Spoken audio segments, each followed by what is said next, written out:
Financial markets had rallied on Wednesday on expectations that President Trump's address to the country will be de-escalatory. Instead, he said that the war will continue, and he in fact threatened to strike Iranian power plants as well. So in response, all assets that were rallying on peace hopes sold off immediately. U.S. crude prices surged over 5% to back above $106 per barrel from $98 on Wednesday. Treasuries dropped across the curve after Trump's threatening tone towards Iran in that address. The U.S. gas prices extended a surge above $4 per gallon and stayed above their highest level since August 2022 last month. The 36% spike in March from about $2.98 before the war is the biggest we've seen in the past 30 years. On Thursday, S&P 500 futures erased $550 billion in market value in just 25 minutes after Trump's speech. Stocks and oil prices are increasingly moving in opposite directions. The S&P 500 has declined over 4% over the last 50 trading sessions, while crude oil prices have surged more than 72%. The Wall Street benchmark and the United States oil have moved in opposite directions in 38 sessions over the last 50 trading days. That is the highest in at least 20 years, and it surpasses the previous record of 36 trading days set during the financial crisis in 2008. Wall Street futures are down over 1%, reversing a market rally in the previous session. MSCI's Asia Pacific Share Index dropped 1.7%, reversing a rebound from its worst month in more than 17 years. Indian benchmarks were an exception to the broader sell-off trend. While domestic stocks crashed over 2% in early trade, they recouped losses to end Thursday in the green. Precious metals, meanwhile, tumbled, with gold falling 1.6% to about $4,680 an ounce.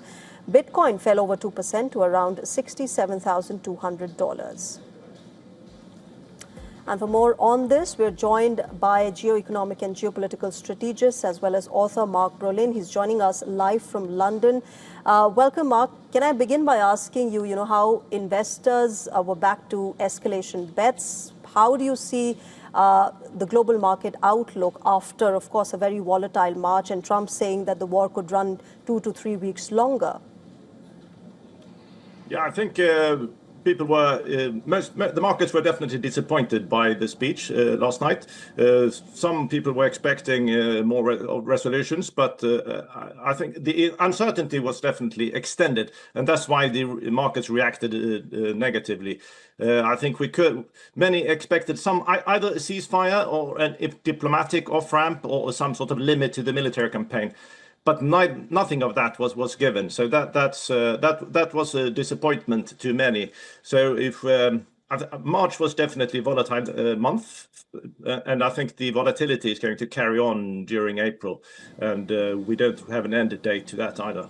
And so, therefore, what do you think is the tangible solution for this? Because Trump's rhetoric, of course, has been going on. Do you think there is any possible tangible solution to this at the moment?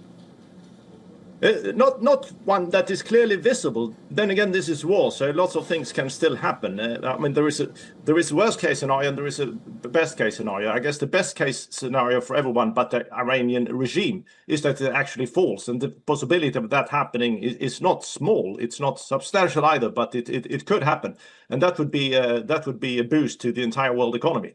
But that's not the most plausible scenario.